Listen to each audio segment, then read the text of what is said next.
नमस्ते दोस्तों, मैं अंजलि स्वागत करती हूँ आपको फिर से एक मोटिवेशनल स्टोरी में। दोस्तों, कुछ कर जाओ, ऐसा दुनिया बनना चाहिए आपके जैसा। दोस्तों, अगर ठान लो तो कुछ भी कर सकते हो, अगर मान लो तो पत्थर में भी भगवान दिखना शुरू हो जाता है। दोस्तों, ये कहानी है एक शराबी की। एक समय की बात है, शराब का एक व्यसनी एक संत के पास गया और विनम्र स्वर में बोला, गुरुदेव, मैं ईश्वर शराब के व्यवसाय से बहुत ही दुखी हूँ, बहुत ही ज्यादा थक गया हूँ, मुझसे ये छूटता ही नहीं है। मैं अपने घर परिवार में आए दिन झगड़े होती रहती है। ये शराब की वजह से ना मुझे चैन आती है और ना ही सुकून। दोस्तों, गुरुदेव, मैं शराब को छोड़ना चाहता हूं, लेकिन कैसे ये मुझे नहीं पता, जिसकी वजह से मैं दुखी हूं। दोस्तों, इसके वजह आप स्वयं भी सोच सकते हो। अगर आपने ठान लिया है कि मुझे कुछ करना है तो आपको कोई नहीं रोक सकता है। शराबी गुरुदेव से बोले, इसकी वजह से मेरा घर बर्बाद हो रहा है, मेरे बच्चे भूखे मर रहे हैं, किंतु मैं शराब के बगैर नहीं रह पाता। कृपया आप मुझे कोई सरल उपाय बताएं जिससे मैं अपने घर की शांति फिर से पा सकूं। गुरुदेव ने कहा, जब इस व्यसन से तुम्हारा इतना नुकसान होता है तो तुम इसे छोड़ क्यों नहीं देते हो? तो वह व्यक्ति बोला, मैं शराब को छोड़ना तो चाहता हूं, पर यह ही मेरे खून में इस कदर समा गई है कि मुझे छोड़ने का नाम ही नहीं ले रही है।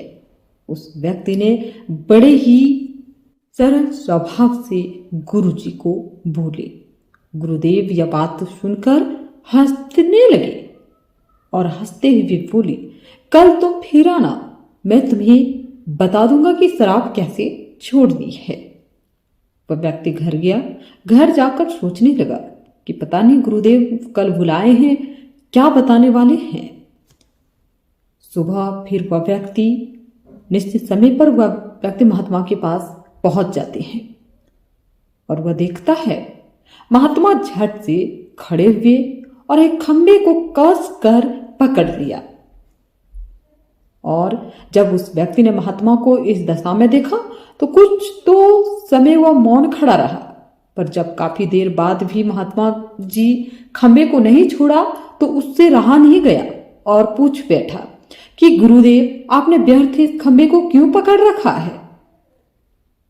खंबा तो अपनी जगह खड़ा है, लेकिन आप उसे क्यों पकड़कर खड़े हैं?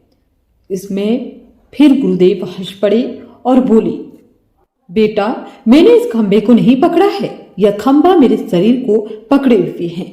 मैं चाहता हूं कि आप मुझे छोड़ दे, किंतु यह तो मुझे छोड़ने का नाम ही नहीं ले रहा है। उस व्यक्ति को अचंभा हुआ। वह बोला, गुरुदेव, मैं शराब जरूर पीता हूं, मगर मूर्ख नहीं हूं। आपने ही जानबूझकर इस खंबे को कसकर पकड़ रखा है। यह तो निर्जीव है, यह आपको कैसे पकड़ेगी और क्या पकड़ेगी? आप दृढ़ संकल्प कर ले हैं कि मुझे इस खंबे को नहीं छोड़ना है, और अगर आप ठान लेंगे तो आप इसी वक्त इसे छोड़ सकते हैं। इस पर गुरुदेव फिर मुस्कुराए और बोली, नादान मनुष्य, यह बात मैं तुम्हें समझाना चाहता हूं कि जिस तरह मुझे खंबे ने नहीं बल्कि मैंने ही उसे पकड़ रखा था, इसी तरह इस शराब ने तुम्हें नहीं पकड़ा है, बल्कि सच तो यह है कि तुमने ही शराब को पकड़ रखा है। तुम क्या कर रहे थे कि यह शराब मुझे नहीं छोड़ रही है, जबकि सत्य तो यह है कि तुम इस शराब को नहीं छोड़ रहे हो। जबकि सत्य यह है कि तुम अपने मन में यह दृढ़ निश्चय कर लिए हो कि मुझे इस व्यसन का त्याग अभी कर देना नहीं है, और अगर आप ठान लोगे तो इसी वक्त तुम्हारी शराब पीने की आदत भी छूट सकती है। वह शराबी गुरु के इस अमृत वचनों से इतना प्रभावित हुआ कि उसने उसी वक्त भविष्य में कभी शराब ना पीने का दृढ़ संकल्प लिया। उसके घर खुशियां लौट आई और शांति से जीवन यापन करने लगा। दोस्तों, जीवन में कोई भी व्यसन या कार्य ऐसा नहीं है जिसे एक बार ग्रहण किए जाने के बाद छोड़ा नहीं जा सकता है। अगर मनुष्य चाहे तो बड़ी से बड़ी बुराई का त्याग कर सकता है और बड़ी से बड़ी मंजिल को भी पा सकता है।